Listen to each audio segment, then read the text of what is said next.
Irritable bowel syndrome affects almost 20% of Australians and is known to cause significant distress in its victims.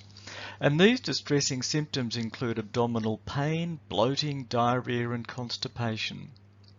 IBS used to be thought of as a purely emotional disorder, but this is no longer the case, and it's now recognised that a combination of your genetics, food triggers, environmental factors, and gut microbiome health are equally important. Hello and welcome to this educational video. My name is Dr. Peter Holzman and I am an integrative medicine doctor in Ashburton.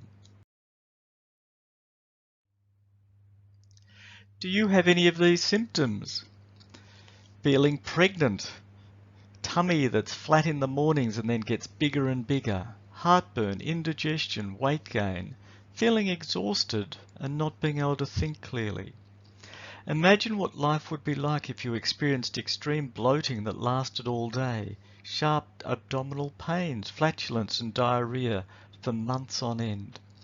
Perhaps you've identified milk and lactose as obvious dietary triggers. However, do you know if you are also reactive to other foods? Is there a connection between your stress levels and worsening digestive function? So what causes people to suffer from IBS? Research shows multiple causes, and these include disturbances in the intestinal bacterial balance, inflammation and impaired gut lining, visceral hypersensitivity, to be explained in the next slide, stress and dietary sensitivities, all of which represent key therapeutic targets for the management of IBS. And the aim is to address as many of these factors as possible and help patients avoid a lifelong sentence of IBS. So what's visceral hypersensitivity? Well, one of the reasons IBS sufferers struggle to tolerate FODMAP containing foods is due to a condition known as visceral hypersensitivity. They feel more pain than other people do because their brains are more responsive to pain signals coming from their digestive system, even in response to processes that occur as a normal part of digestion. In a healthy gut, there's a lot of information that is successfully processed at an unconscious level in the central nervous system. In IBS with visceral hypersensitivity, it is thought that the nervous system is overloaded with too much information and that this results in a vicious cycle of chronic pain. The gut-brain emotional connection. Your digestive system is sensitive to emotion. Anger, anxiety, sadness, depression, elation can all trigger symptoms.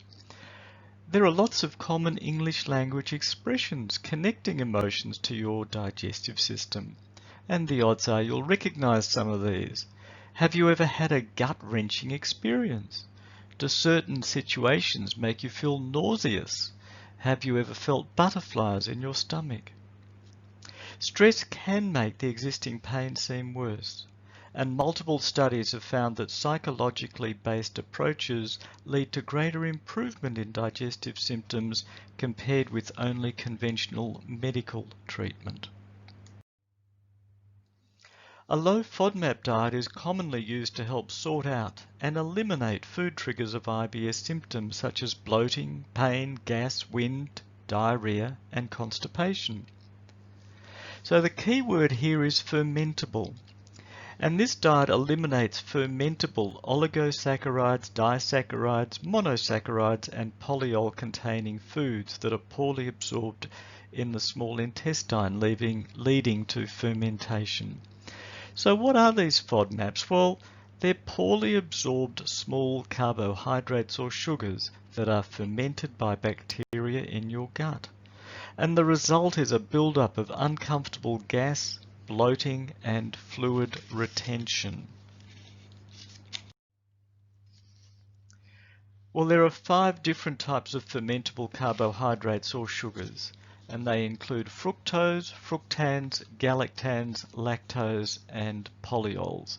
and I have described some of these groups in a separate video.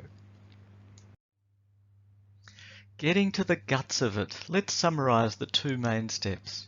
The first step is removal of potential dietary triggers using a low FODMAP diet.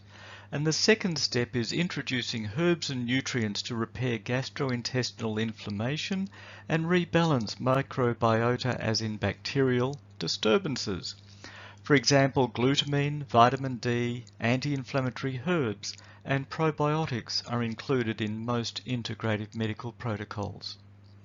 Most people find that their symptoms start improving within 2 to 3 weeks of commencing treatment.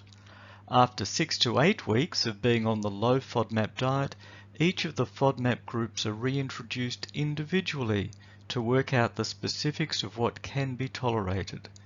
The goal is increased dietary flexibility and an increased quality of life.